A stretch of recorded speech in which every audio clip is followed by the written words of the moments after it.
नमस्कार, आप देख रहे हैं आज तक। आपके साथ मैं हूं मलिका मल्होत्रा। वक्त हो गया है 1:11 का। नमस्कार, आपके साथ मैं हूं अर्पिता आर्य। संसद में हंगामे को लेकर आज नया सप्ताह शुरू हो रहा है। सांसदों के निलंबन को लेकर आज फिर विपक्ष के हंगामे के आसार हैं। प्रधानमंत्री मोदी की इस बीच बता दें, वरिष्ठ मंत्रियों के साथ बैठक चल रही है।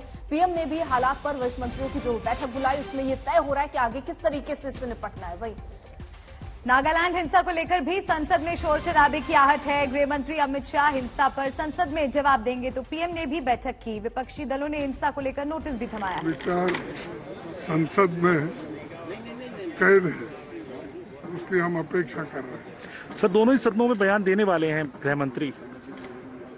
नहीं, देखेंगे जब तक वो स्टेटमेंट नहीं आएगा तब तक मैं कैसा बोलूं। ये तो उनकी राय है। हम तो मांग करेंगे, डिमांड करेंगे, और वो अगर बयान आया ठीक है, क्योंकि ये जो घटना है बड़ी सेंसिटिव है और ऐसा होना नहीं चाहिए था।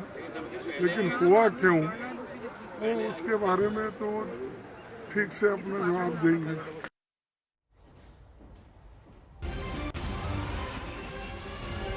आपको बता दें, नागालैंड हिंसा में मरने वालों का आंकड़ा 15 तक पहुंच चुका है। प्रधानमंत्री नरेंद्र मोदी के वरिष्ठ मंत्रियों के साथ इस मामले पर भी बैठक चल रही है। पीएम ने बैठक की है। विपक्षी दलों ने हिंसा को लेकर नोटिस भी थमाया है। बैठक में गृह मंत्री भी मौजूद हैं और इस पूरे मसले पर सुबह से ही हंगामा होने के आसार थे और कुछ इसी तरह की तस्वीर देखने को मिल रही है।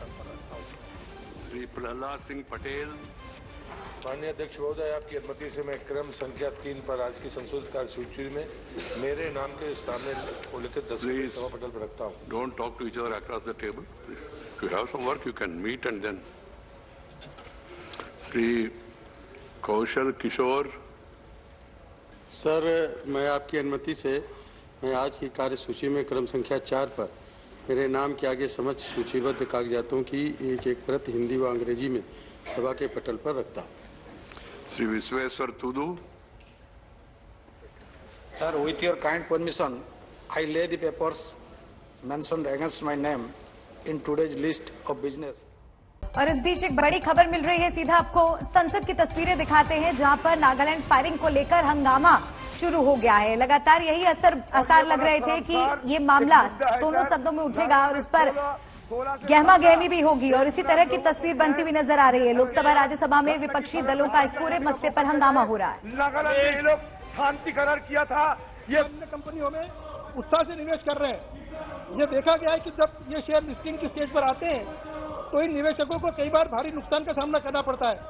इसका ताजा उदाहरण पेटीएम का आईपीओ है। क्या इन उत्साही निवेशकों के इंटरेस्ट सेफगार्ड करने के लिए सेबी आईपीओ के लिए अनुमति देने के पूर्व सघन करने हेतु आवश्यक कदम उठाएगी? Honourable minister. Sir, first of all, this impression that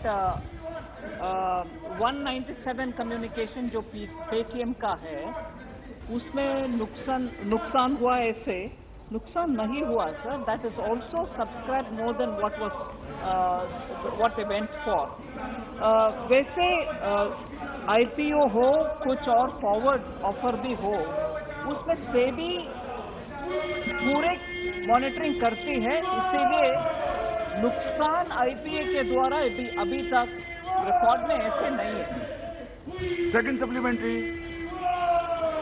माननीय अध्यक्ष महोदय, मैं मंत्री जी को पूछना चाहता हूं कि कहीं ऐसा तो नहीं है कि सरकार की नीतियां मैन्युफैक्चरिंग कंपनियों को नए उद्यम विस्तार हेतु उचित। गृह मंत्री जी, सरकार जानते हैं बहुत संवेदनशील मामला है। गृह मंत्री जी उचित जुटाने के लिए प्रोत्साहित करने में नहीं हो। के लिए डिटेल स्टेटमेंट प्लीज। एक मिनट सब, एक मिनट विराज।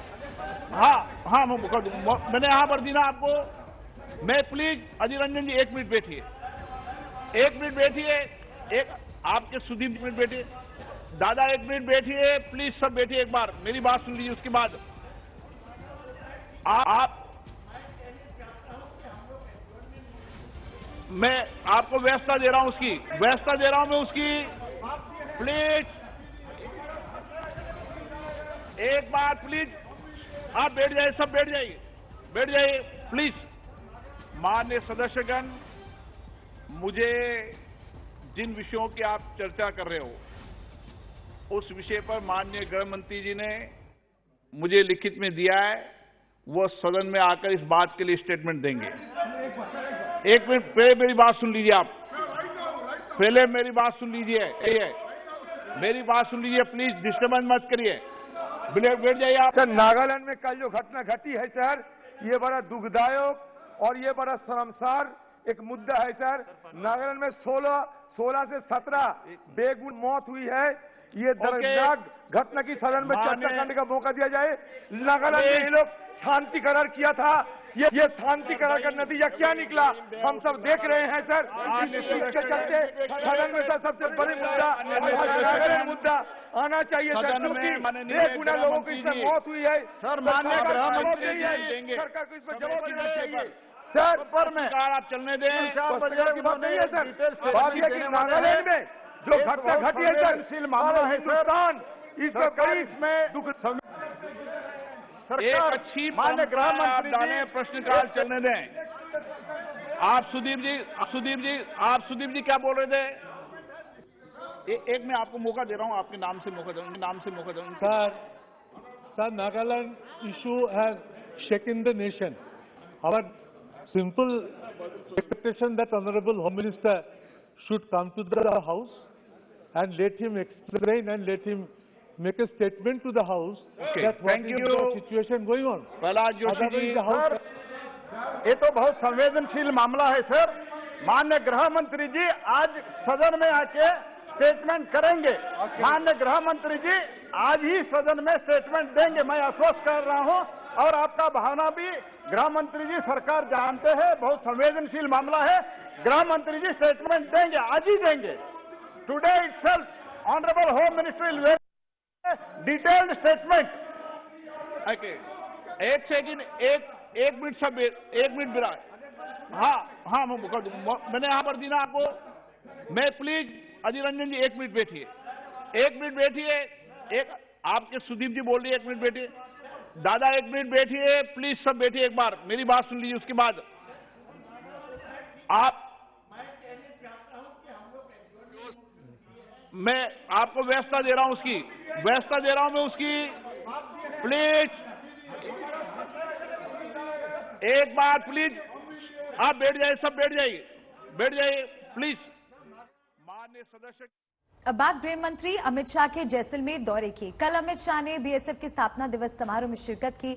अपने 2 दिन के दौरे में अमित शाह बॉर्डर आउटपोस्ट पर भी पहुंचे, जवानों से मिले और उनके साथ खाना भी खाया। बात अगर सिर्फ दौरे की होती तो ये खबर ना होती। बात अगर सिर्फ बीएसएफ के स्थापना दिवस परेड में शामिल होने की होती तो छोटी सी खबर होती। लेकिन ये तस्वीर अपने आप में बड़ी खबर है, क्योंकि ये भारत का नया चरित्र है, जहां देश का गृह मंत्री सीमा पर तैनात आखिरी आउटपोस्ट पर जाकर सेना के जवानों से कहता है, आप हैं तो हम हैं, और देश की नीयत पर भरोसा रखिए।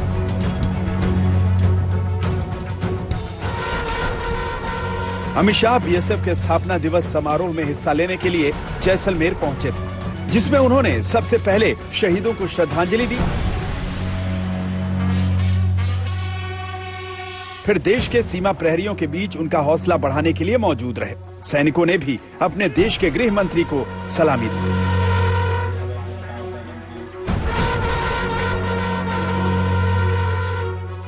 भले ही 5 दिसंबर के कार्यक्रम के लिए गृह मंत्री शाह का जैसलमेर आना तय हुआ हो, लेकिन वो 1 दिन पहले ही जैसलमेर आ गए थे। जब वो यहाँ पहुँचे तो सबसे पहले तनोट माता मंदिर पहुँचे, वहाँ उनके दर्शन किए और उसके बाद अपने दौरे का असली मकसद शुरू किया।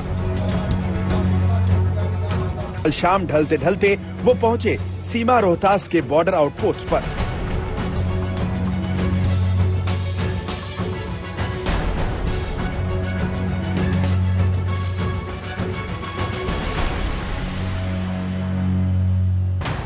इस पोस्ट से पाकिस्तान बहुत ज्यादा दूर नहीं है। इससे कुछ दूरी पर ही बीएसएफ के जवान पेट्रोलिंग करते हैं। शाह का यहां आना पाकिस्तान के लिए कड़ा संदेश है।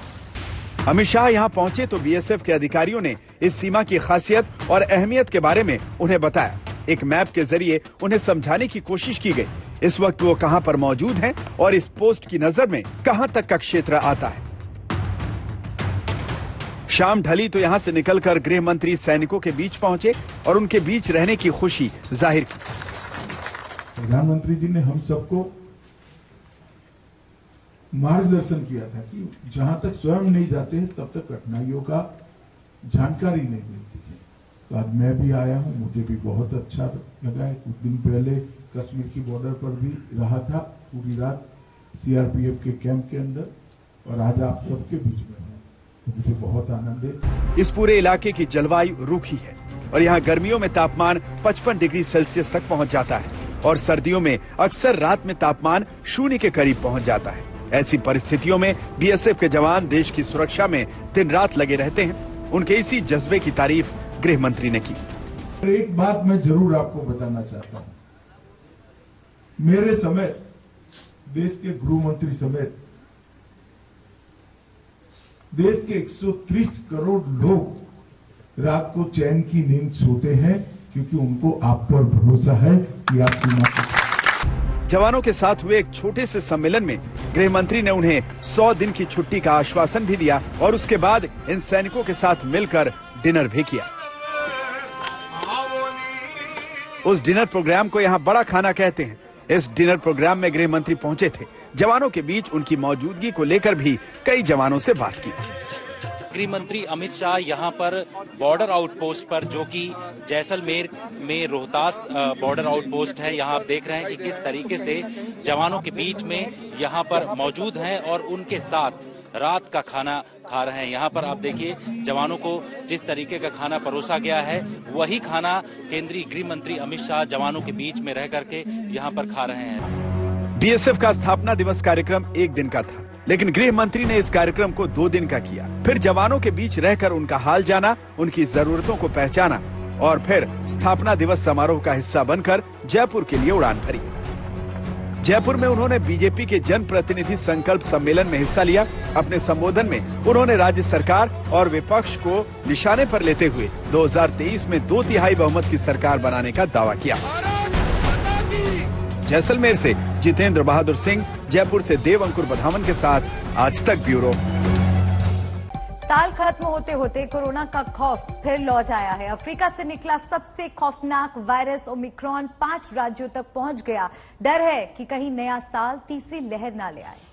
और देखिए 5 दिन पहले तक ओमिक्रॉन भारत से दूर था, लेकिन 4 दिन में ही 21 मामले आने से हड़कंप मच गया। कल तो मानो ओमिक्रॉन विस्फोट ही हो गया हो।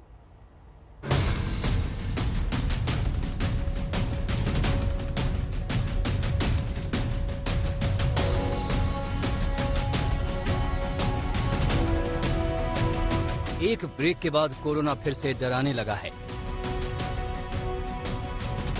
पहली दूसरी लहर की खौफनाक तस्वीरें आंखों के सामने तैरने लगी। कल कोरोना के सबसे खतरनाक वेरिएंट के ओमिक्रॉन का विस्फोट हुआ। एक दिन में 17 ओमिक्रॉन वेरिएंट के संक्रमित मिले। सवाल उठ रहे हैं कि ये कहीं तीसरी लहर की आहट तो नहीं। सिर्फ 4 दिनों में दक्षिण अफ्रीका से आए ओमिक्रॉन ने 5 राज्यों तक पांव पसार दिए। अब देश में खौफनाक वायरस से संक्रमित लोगों की संख्या 21 तक पहुंच गई।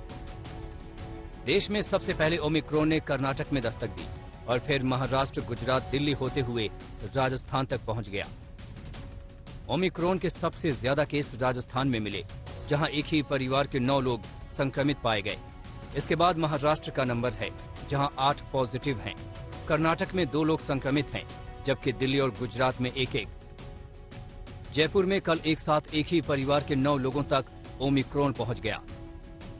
25 नवंबर को दुबई, मुंबई होते हुए एक परिवार दक्षिण अफ्रीका से लौटा। दुबई, मुंबई में परिवार के टेस्ट नेगेटिव आए। 28 नवंबर को परिवार जयपुर में एक शादी समारोह में शामिल भी हुआ, लेकिन 1 दिसंबर को एक शख्स के पॉजिटिव होने के बाद जब पता चला कि वो उसी परिवार का है जो दक्षिण अफ्रीका से लौटा था, तो हड़कंप मच गया। 34 लोगों के टेस्ट हुए। दक्षिण अफ्रीका से लौटा शख्स पॉजिटिव निकला। सैंपल जीनोम सीक्वेंसिंग के लिए भेजा गया, तो एक साथ 9 लोग ओमिक्रॉन की चपेट में मिले। जिसका डर था वह हो गया है। दक्षिण अफ्रीका से एक परिवार के आए 9 लोग कोरोना के नए वेरिएंट ओमिक्रॉन के शिकार हो गए हैं।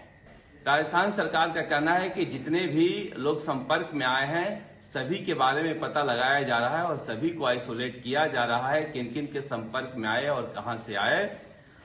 चूंकि दक्षिण अफ्रीका से आए थे इसलिए इनकी जांच की गई और इसके बाद यह तय हो गया है कि अब यह नए वेरिएंट के शिकार हैं, ओमिक्रॉन के शिकार हैं। राजस्थान के साथ साथ महाराष्ट्र में भी ओमिक्रॉन ने दहशत बढ़ा दी। रविवार को यहां एक साथ 7 लोग दक्षिण अफ्रीका वाले वायरस की जद में आ गए। महाराष्ट्र में ओमिक्रॉन के कुल केस अब 8 हो गए। 7 नए केस में 8 पिंपरी चिंचवड़ से आए हैं, जबकि एक केस पुणे से सामने आया है। कल्याण में पहले से ही एक और मामला था। उसका जो ट्रीटमेंट है वहाँ कोविड केयर सेंटर में शुरू है।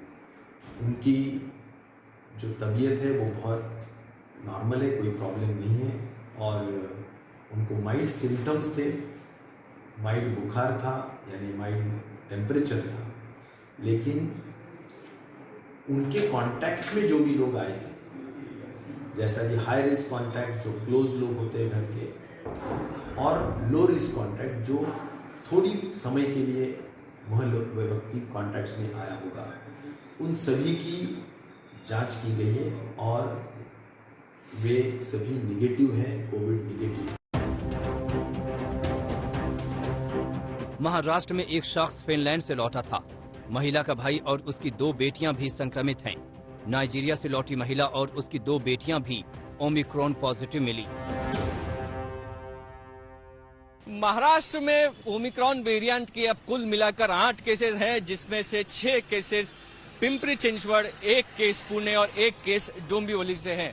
पिंपरी चिंचवड़ में जो इंटरनेशनल ट्रेवल हिस्ट्री की महिला ओमिक्रॉन वेरिएंट के लिए पॉजिटिव पाई गई है, उनके घर के 5 सदस्य जिसमें 2 बच्चे हैं वो भी पॉजिटिव पाए गए हैं।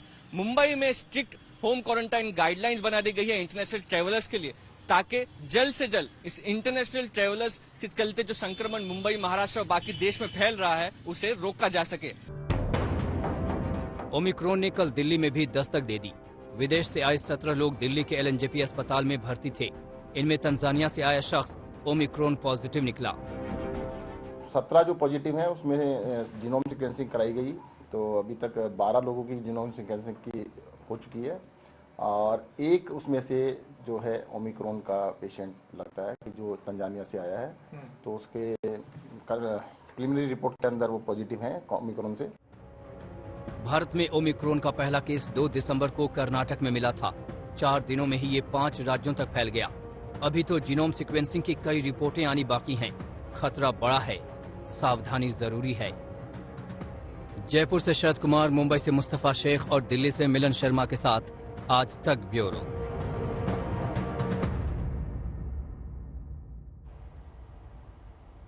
ओमिक्रॉन की रफ्तार तो बेकाबू है, लेकिन ये जानलेवा है या नहीं, इसे लेकर दुनिया भर के वैज्ञानिक दिमाग खपा रहे हैं। भारत में कुछ एक्सपर्ट तो कहने लगे हैं कि कोरोना की तीसरी लहर बस आने ही वाली है। सवाल तो ये भी है कि कोरोना के इस वेरिएंट के खिलाफ वैक्सीन कितनी कारगर रहेगी? क्या बूस्टर डोज इसका जवाब है?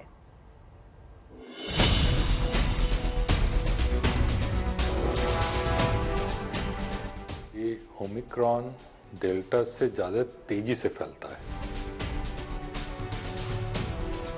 ये वायरस देखा गया है कि शायद हमारे इम्यून रिस्पॉन्सेज अगर एडिक्वेट नहीं है तो इन्फेक्ट कर सकते हैं। ये वायरस ओमिक्रॉन लगभग 3 गुना ज्यादा ट्रांसमिसिबल है इवन डेल्टा से। तो क्या अफ्रीका से निकला कोरोना का नया वायरस भारत में तीसरी लहर लाएगा? जानकारियां कम हैं, आशंकाएं तमाम हैं। IIT कानपुर की स्टडी डरा रही है। यह स्टडी बता रही है कि जनवरी में देश में तीसरी लहर आएगी। फरवरी में ये पीक पर होगी। ओमिक्रॉन के 30 से ज्यादा म्यूटेशन हैं, इसलिए इसके फैसले की रफ्तार भी डेल्टा वेरिएंट से कई गुना होगी।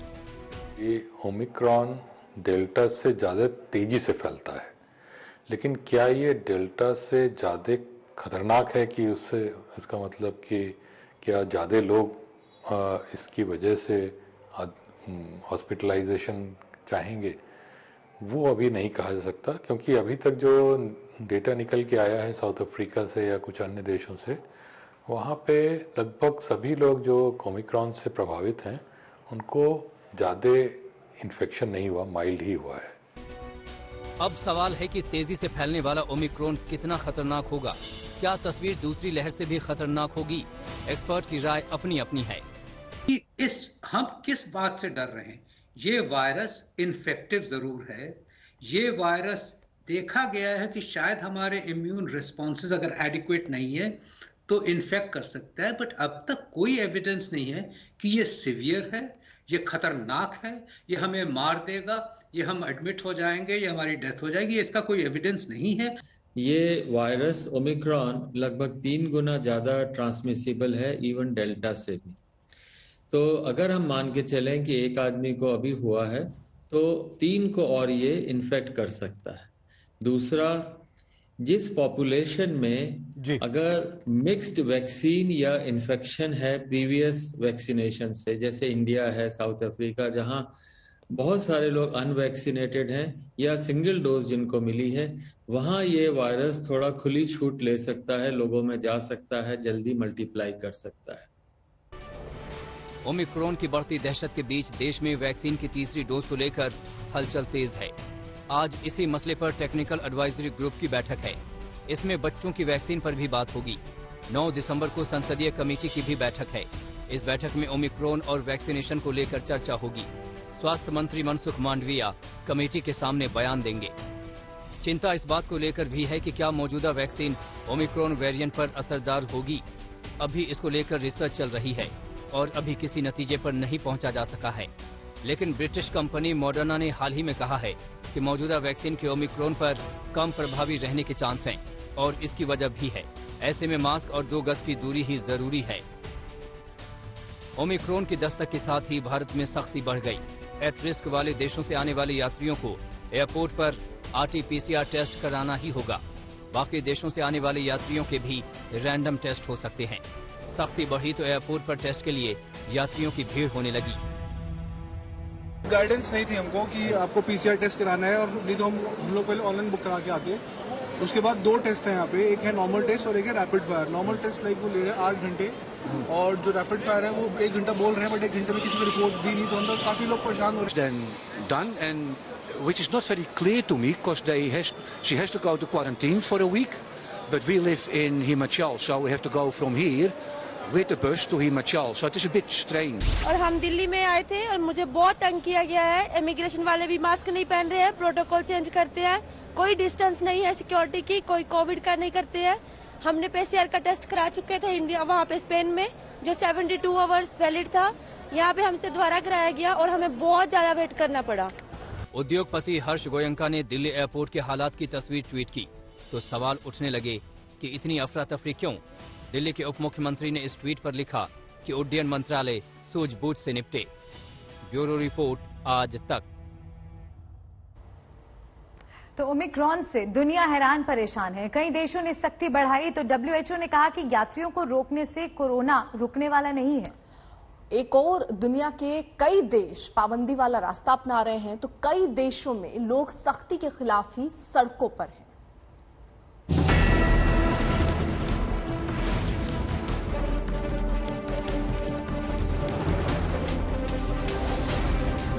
अफ्रीका से निकला कोरोना का सबसे खतरनाक वायरस विश्व युद्ध छेड़ चुका है।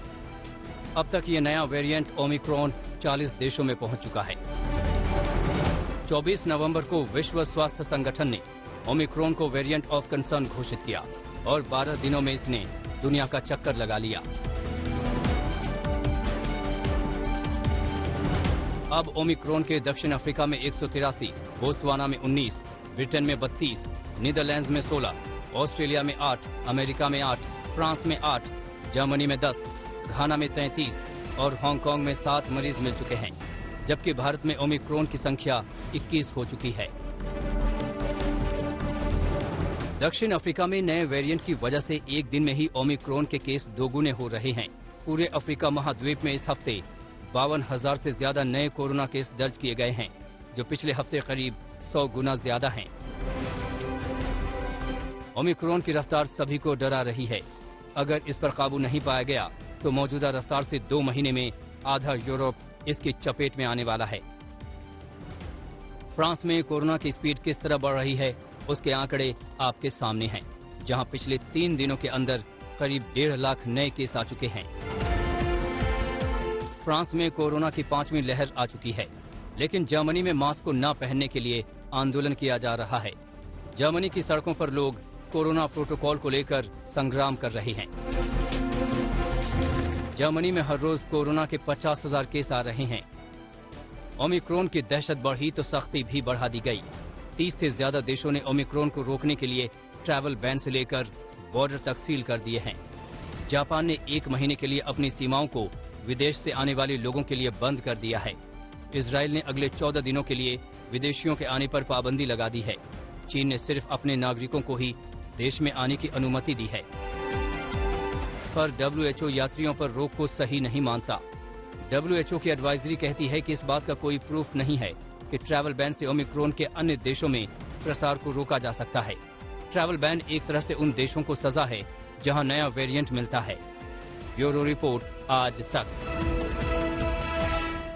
ओमिक्रॉन वेरिएंट का खतरा सामने आने के बाद वैक्सीन के असर को लेकर अब सवाल उठने लगे हैं। वैक्सीन लगे होने के बावजूद लोगों में इस वेरिएंट से संक्रमित होने के बाद ये जानकारी जुटाई जा रही है कि कौन सी वैक्सीन ओमिक्रॉन पर सबसे ज्यादा कारगर है।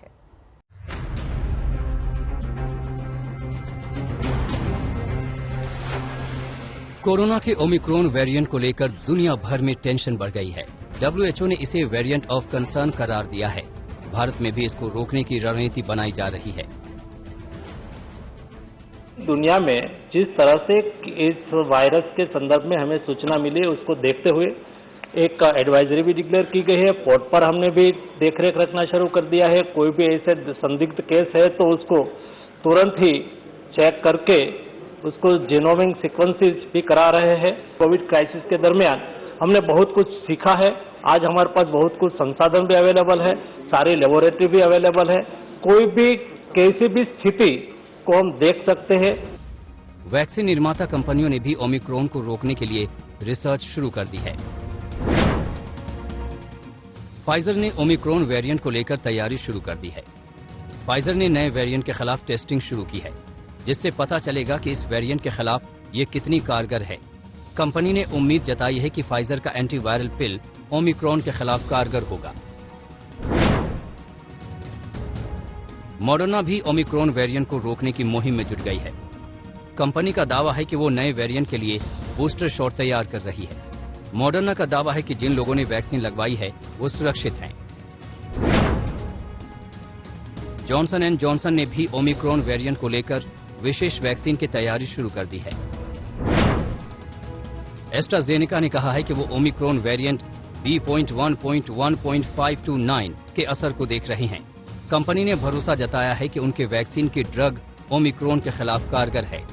कंपनी इस समय AZD7442 एंटीबॉडी कॉम्बिनेशन का नया वेरिएंट टेस्ट कर रही है। इसमें वायरस के खिलाफ 2 शक्तिशाली एंटीबॉडीज हैं। रशियन डायरेक्ट इन्वेस्टमेंट फंड यानी RDIF ने स्पुतनिक को ओमिक्रॉन के खिलाफ कारगर बताया है। हालांकि ये भी दावा किया गया है कि वो नए वेरिएंट के खिलाफ बूस्टर डोज बना रहे हैं। साथ ही ओमिक्रॉन वेरिएंट के खिलाफ स्पुतनिक का नया वर्जन 45 दिनों में आने का दावा भी किया गया है।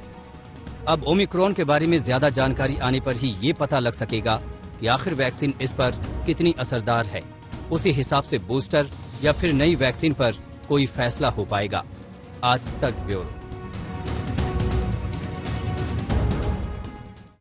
यूपी का सियासी पारा कल अचानक चढ़ गया। चंदौली में सीएम योगी आदित्यनाथ को ज्ञापन देने की कोशिश में पुलिस से भिड़ गए समाजवादी पार्टी के कार्यकर्ता। पुलिस ने समाजवादी नेता समेत 150 समाजवादी कार्यकर्ताओं पर केस दर्ज किया है, तो उधर लखनऊ में भी झड़प का पारा गर्म हो गया है।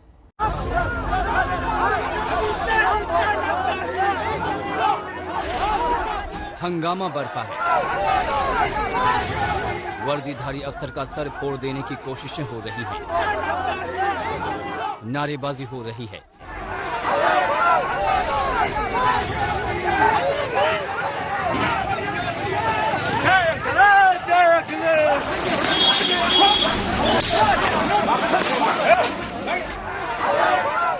लाठियों के चटकने की आवाजें भी सुनाई देती हैं।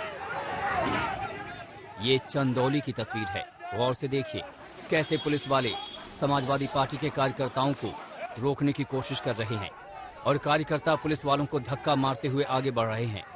बीच बीच में वो पुलिस से भिड़ते नजर आ रहे हैं। हंगामा इस कदर हुआ कि सकलडीहा के एसपी विधायक प्रभु नारायण यादव ने डिप्टी एसपी अनिरुद्ध सिंह के साथ हाथापाई पर उतर आए। डिप्टी एसपी के सिर में अपने सिर से टक्कर भी मारी। दरअसल एसपी कार्यकर्ता मुख्यमंत्री योगी आदित्यनाथ को ज्ञापन देने जा रहे थे, लेकिन जब पुलिस ने इन कार्यकर्ताओं को सीएम की सभा स्थल की तरफ जाने से रोका तो बवाल शुरू हो गया। मूव कर रहे थे और पुलिस ने बोला था कि आप शांतिपूर्वक अपना ज्ञापन वहीं पे खड़े होकर दे दीजिए। उनके द्वारा ज्ञापन नहीं दिया, मूवमेंट किया गया, तो पुलिस को रोकने की उनको कार्रवाई करनी थी, तो पुलिस ने अपनी फोर्स लगाते उनको रोका गया कि आप आगे मूव मत करिए। तो उसमें जो भी चीज हुई है उसकी जांच भी कराई जाएगी और उसमें जो विधिक कार्रवाई करनी है जिनके द्वारा शरारत की है उसकी तरफ विधिक कार्रवाई भी की जाएगी। क्या जो समाजवादी पार्टी के विधायक हैं जो कार्यक्रम में बताने का प्रयास कर रहे थे उनके खिलाफ भी कार्रवाई होगी जिन लोगों ने पुलिस के साथ बदसलूकी करी है? बिल्कुल, जो भी मतलब जो इसमें शांति को जिसने भी भंग किया उसके ऊपर कार्रवाई होगी, क्योंकि कोई भी ऐसे प्रोग्राम के अंदर माननीय मुख्यमंत्री जी के प्रोग्राम के अंदर सिक्योरिटी हाई अलर्ट रहता है, उनकी खुद की सिक्योरिटी बहुत हाई पे रहती है, तो ऐसे कोई भी जिसके द्वारा भी बदमाशी की गई उस पर कार्रवाई होगी।